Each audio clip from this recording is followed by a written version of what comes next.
Donc bonjour, donc là je vais vous parler du data recycling, donc c'est le recyclage des données, quelque chose qui est immatériel.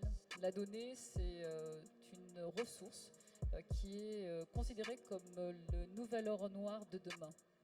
Et ce nouvel or noir de demain est une ressource extrêmement intéressante parce qu'elle va nous permettre justement de répondre à une grosse problématique qu'on a actuellement, qui est que notre monde est en train de changer.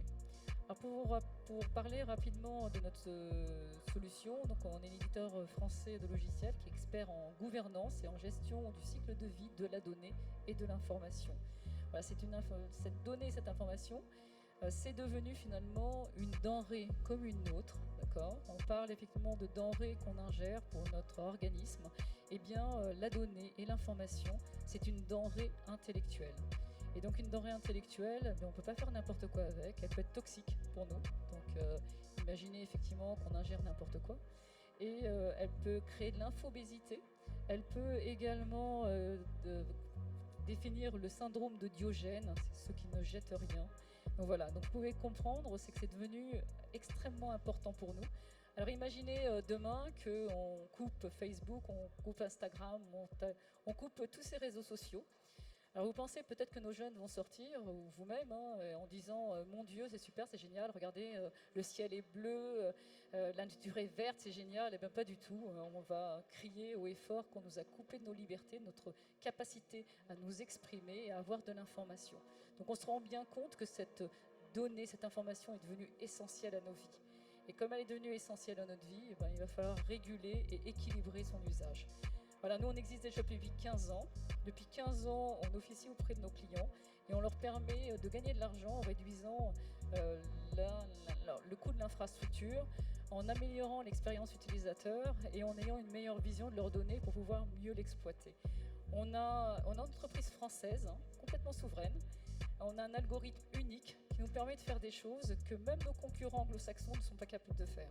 Donc suivre cette denrée, lui donner donc un contexte, un objet métier et capable de lui mettre une durée d'expiration pour pouvoir ensuite lui donner une vie et la vie qu'elle doit avoir. Une vie opérationnelle, une vie analytique et une vie légale. Pour gérer effectivement sa fin de vie comme n'importe quelle ressource. Voilà, donc on arrive quand même à réduire jusqu'à 40% le temps des projets data et IA. On est extrêmement assez fort sur cette partie-là.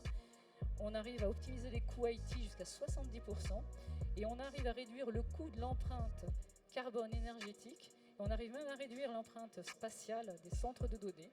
Et donc voilà, on a cette capacité d'avoir cette visibilité et de fournir des indicateurs ESG et RSE sur l'ensemble du processus de l'entreprise.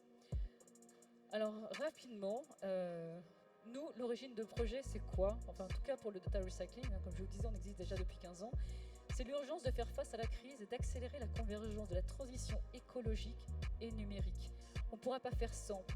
On sait qu'effectivement, la donnée, c'est les deux faces de la même médaille. Il y en a toujours une qui est moins jolie, bien entendu. Et cette face qui est moins jolie, eh bien, effectivement, c'est celle qui correspond à la surconsommation numérique, puisque la donnée, c'est 10% de l'énergie mondiale, et ça va continuer à augmenter. C'est 4% en termes d'empreinte carbone, on est en train de dépasser l'aéronautique, et le tout double tous les 2 ans. Donc c'est la seule qui double tous les 2 ans, donc c'est vraiment la plus complexe.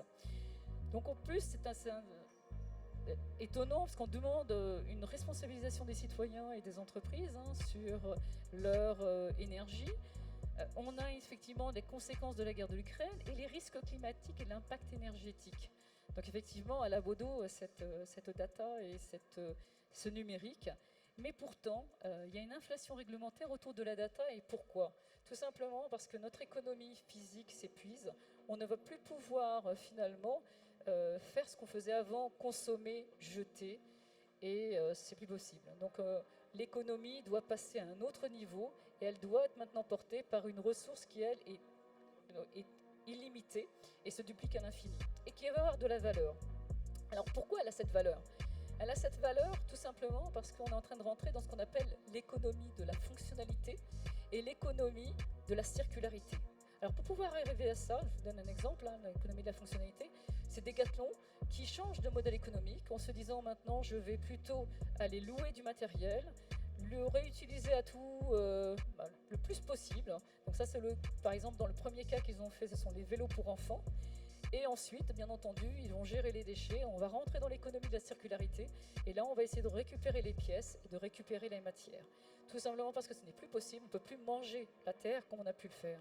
Donc voilà, on est vraiment arrivé dans un principe où on se dit maintenant il faut tout rationaliser, la mobilité, les transports, et essayer de réduire le plus possible l'impact humain, parce que c'est ça finalement qui malheureusement a un impact sur notre planète.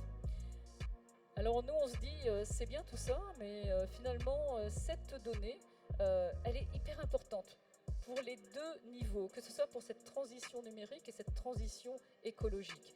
Et on ne peut pas se permettre finalement de choisir ou l'un ou l'autre, c'est pas possible. Donc l'idée c'est qu'à un moment donné, bon, effectivement mes enfants sont venus me voir en me disant maman mais finalement ton domaine n'est pas extraordinaire, tu pollues énormément. Donc voilà, on ne voudra peut-être pas faire ce que tu fais. Bon, mes deux enfants sont artistes. Hein. Et donc, sur le coup, je me suis dit, bon, il faut vraiment que j'arrive justement à réduire finalement et à trouver une solution. Et après plusieurs réflexions, je me dis, c'est quand même assez étonnant, parce que je réfléchis beaucoup, j'ai beaucoup travaillé sur l'économie circulaire. Et je me suis dit, finalement, on produit, on exploite, on consomme, finalement, cette ressource qui est immatérielle, même elle pourrait rejoindre l'économie circulaire.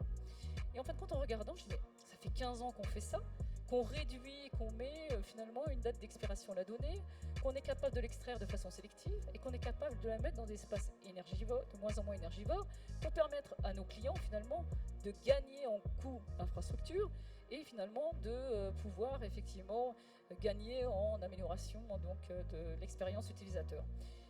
Et je me suis dit, mais c'est génial finalement, si on valorise tout ça, la possibilité d'accélérer les projets data, et bien finalement on arrive à réduire fortement l'empreinte carbone. Donc on s'est fait labelliser Solar Impulse, et effectivement c'est super, il y a 3 experts indépendants qui viennent vous voir, qui sont effectivement des spécialistes dans votre domaine, et qui vont vous évaluer sur 3 niveaux, votre capacité à faire, donc on a un algorithme unique qui permet de le faire, votre capacité à réduire l'empreinte carbone, on la réduit fortement sur un secteur qui est particulièrement nouveau et qui va pouvoir permettre de relancer l'économie. Et on termine par la rentabilité, ils se disent c'est génial, en plus ça permet finalement de ne prendre que le meilleur de tout le reste. Super, donc sur le coup on se dit génial, on réduit ça, on remet ça dans des espaces de moins en moins énergivores, parce qu'en fin de compte la donnée a une logistique. Elle suit finalement tout un principe, des circuits d'information, des terminaux et des data centers. Et on arrive effectivement jusqu'à réduire l'empreinte spatiale, parce qu'on a un effet sur les processeurs. Et pour finir, ce fameux reuse. Alors si vous regardez tous les réglementaires qui sont arrivés depuis quelques temps, ça montre vraiment la stratégie et la politique de l'Europe à vouloir effectivement accélérer cette économie, cette nouvelle économie. Vous avez déjà le RGPD. Alors le RGPD, en plus de nous apporter effectivement le contrôle sur nos données, parce qu'on a découvert finalement quand c'est gratuit, cette fois c'est nous le produit, et bien en gros le RGPD ça permet surtout de retirer ce pouvoir qu'avaient les GAFAM, qui étaient des États dans des États, et qui permettent finalement de redonner le contrôle aux citoyens, qui va pouvoir aussi permettre la portabilité des données et l'accès aux données. Le deuxième, donc on voit déjà que là on commence à avoir une fluidification de la donnée. Vous avez ensuite le Data Governance Act qui apporte la notion de data altruisme. Alors celui-là permet aussi de fluidifier la donnée. Le Data Governance Act, c'est quoi? C'est de dire qu'on va pouvoir donner de la donnée à des chercheurs, à des startups, pour qu'elles puissent justement créer leurs produits. Et pour pouvoir le faire, on ne peut pas le faire n'importe comment, il faut qu'on s'assure de l'usage et donc justement leur donner la possibilité finalement de le faire par des tiers de confiance. Le troisième, c'est le Data Act, le Data Act, qui permet de, par exemple, vous avez des constructeurs de véhicules. Ces constructeurs de véhicules, ils construisent le véhicule, ils collectent les données, donc ils ont 2 pouvoirs, bien entendu, et bien entendu, comme ils ont le monopole, ils sont aussi capables de faire la maintenance. Mais ça n'ouvre pas la possibilité à des acteurs d'ouvrir et de construire un nouveau business autour de la data. Donc l'Europe a décidé de dire, eh bien maintenant ce sera transféré de façon automatique, à la demande, de celui qui détient par exemple le véhicule, mais ça peut être n'importe quel objet connecté, et il va pouvoir effectivement créer un nouveau business, peut-être le garagiste de demain. Donc voilà, donc là on est vraiment dans la fluidification de la donnée, et tout ça ce sera gratuit, bien entendu, pour la partie Data Act. Et on termine, donc je ne parle pas de l'IA Act, du Cyber Act, etc., qui doit construire un monde qui doit être de confiance autour du digital. Et en gros, vous allez avoir ensuite le SG et le RSE, parce que cette économie nouvelle, où on ne consomme plus n'importe comment, on ne jette plus n'importe comment, elle doit être maintenant faite avec une nouvelle culture, une nouvelle façon de penser. Et cette nouvelle façon de penser, c'est l'entreprise qui doit devenir une entreprise à mission. Donc on ne peut plus être seulement rentable et pousser la rentabilité à l'extrême. Il faut maintenant avoir une mission.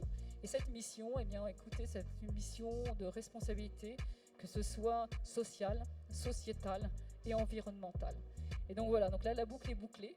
C'est un joli monde qui s'offre à nous. Alors il sera effectivement digital, mais il nous permettra peut-être effectivement de repartir sur quelque chose de nouveau, une économie qui sera un petit peu plus sympa. Et si possible, que cette donnée, on puisse l'exploiter comme on veut. Donc pour pouvoir le faire, il faut qu'on se fédère, qu'on travaille ensemble et que cette donnée, on la transfère et qu'on ne la garde pas jalousement. Donc voilà, donc l'idée, c'est que tout le monde rentre dans cette fameuse économie circulaire et cette belle histoire pourra démarrer. Ben voilà pour parler de notre belle histoire qui est le data recycling.